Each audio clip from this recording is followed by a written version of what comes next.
Hi guys. ఎప్పుడు అబ్బాయిలే బాగా ప్రేమిస్తారు అని అనుకుంటారు, కానీ ఒక అమ్మాయి మనస్ఫూర్తిగా ప్రేమిస్తే ఎలా ఉంటుందో, ఏం జరిగిందో తెలుసా? ఈ ప్రేమ కథ ఉత్తరప్రదేశ్లో జరిగింది.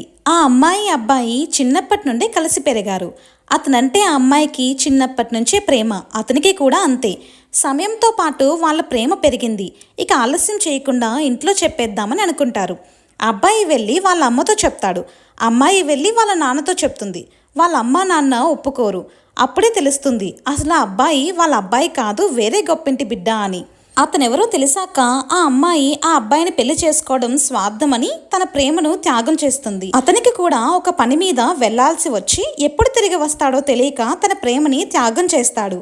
ఇంతకీ వాళ్ళ పేర్లు చెప్పలేదు కదా. అబ్బాయి పేరు కృష్ణ, అమ్మాయి పేరు రాధ. వీళ్ళ ప్రేమ కథ జరిగి 5000 సంవత్సరాలు అవుతుంది. జై శ్రీకృష్ణ, జై రాధాకృష్ణ.